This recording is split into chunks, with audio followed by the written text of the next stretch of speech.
मैं पहले ही बता दूं कि मैं कवि नहीं हूँ, शिक्षक हूँ। ये मेरे भाई का स्नेह है जो मुझे इन महानुभावों की श्रृंखला में खड़ा करके सम्मान दे देते हैं।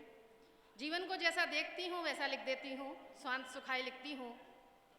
और दो प्रश्न हैं। जब मंच से आदेश हुआ तो अब मैं आपके सामने कहने जा रही हूँ।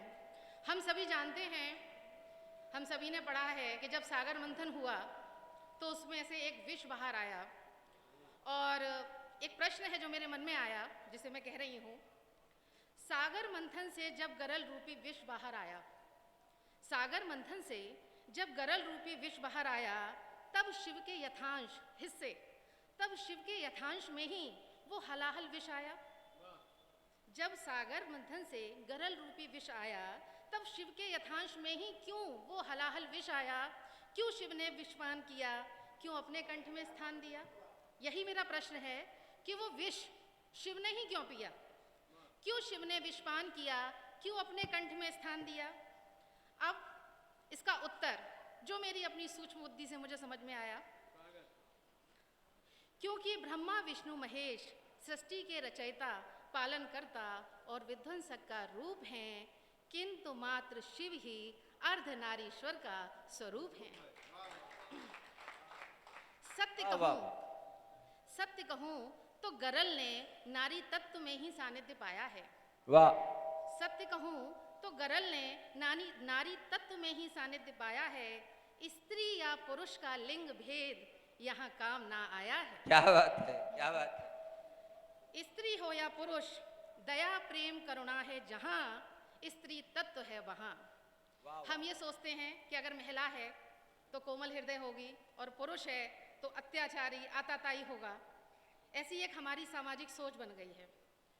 और इसका कारण ये है कि जब महिला रोती है तो कम से कम सहानुभूति की पात्र होती है, लेकिन विडंबना ये है कि जब पुरुष रोता है तो उसे हमारे समाज में कोई सहानुभूति नहीं मिलती। वो हंसी का पात्र होता है और वो ना अपनी व्यथा को कह पाता है ना रो पाता है। और ये पुरुष पर ही नहीं, समाज के उस हर व्यक्ति पर है जो अपनी व्यथा को नहीं कह पाता। क्यों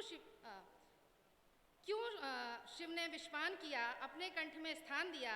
क्योंकि ब्रह्मा विष्णु महेश सृष्टि के रचयिता, पालन करता, विध्वंसक का रूप हैं, किंतु शिव ही अर्धनारीश्वर का स्वरूप हैं।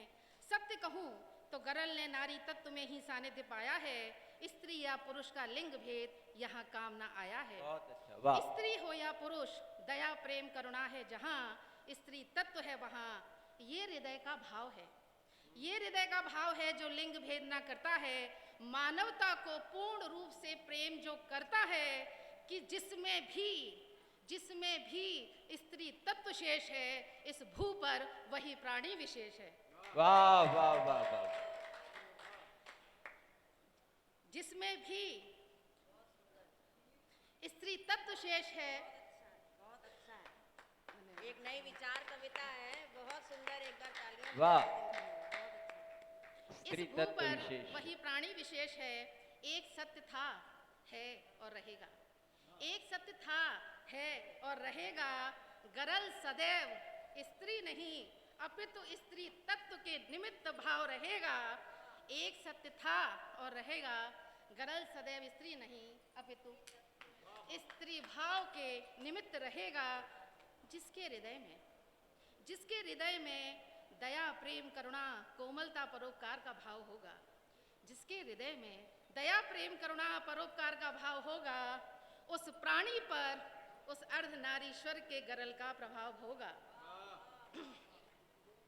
उस प्राणी पर उस अर्धनारीश्वर के गरल का प्रभाव होगा जो सच्चे हृदय से प्रेम करेगा। परिवार, समाज, राष्ट्र, मानवता उत्थान हेतु मरेगा, वो उस गरल को जरूर पाएगा। कंठ तक हलाहल से भर जाएगा। आप देखिए, जो समाज में, चाहे वो बेटा है, बहू है, माता है, पिता है, जो समर्पित भाव से, चाहे वो समाज के लिए कर रहे हैं, किसी के लिए भी कर रहे हैं, उनका जीवन सहज नहीं है, उनका जीवन सरल नहीं है। तो जो सच्चे हृदय से प्रेम करेगा, परिवार, समाज, राष्ट्र, मानवता उत्थान हेतु मरेगा, वो उस गरल को जरूर पाएगा।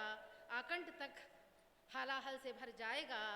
आज न जाने कितने जीवन आकंठ गरल से भरे हुए हैं। आज न जाने कितने जीवन आकंठ गरल से भरे हुए हैं। सामाजिक मर्यादा के निमित्त विष भरा है कंठ में, किंतु वमन न करते हैं। अपना दुख दर्द इंसान किसी से बांट नहीं सकता, क्योंकि समाज क्या कहेगा, लोग क्या कहेंगे, वो अपनी तकलीफ को बता नहीं सकता। सामाजिक मर्यादा के निमित्त विष भरा है कंठ में, किंतु वमन न करते हैं। दुख में आह भरते हैं, दुख में आह भरते हैं, किंतु उजागर न करते हैं। हृदय वेदना में रोता है, किंतु एक सिसक बाहर ना आती है। हृदय वेदना में रोता है, किंतु एक सिसक बाहर ना आती है। हृदय की पीड़ा अधरों की मुस्कान से छिपा ली जाती है। अब फिर प्रश्न है, हृदय की पीड़ा अधरों की मुस्कान से छिपा ली जाती है, कि जब इतना कष्ट है तो लोग अपनी पीड़ा को कहते क्यों नहीं है, क्यों नहीं बताते वो किसी को? क्योंकि वे जानते हैं जीवन मात्र श्वासों का स्पंदन नहीं, जीवन मात्र श्वासों का स्पंदन नहीं, भावातिरेक नहीं, इंद्रिय भोग आनंद नहीं, वरन प्रण विवेक संयम अनवरत साधना का परिणाम है। जीवन मात्र श्वासों का स्पंदन नहीं, भावातिरेक नहीं, इंद्रिय भोग आनंद नहीं, वरन प्रण विवेक संयम अनवरत साधना का परिणाम है। इस गरल को धारण करने वाले हर अर्धनारीश्वर को मेरा प्रणाम है। वाह वाह। हर अर्धनारीश्वर को मेरा प्रणाम है।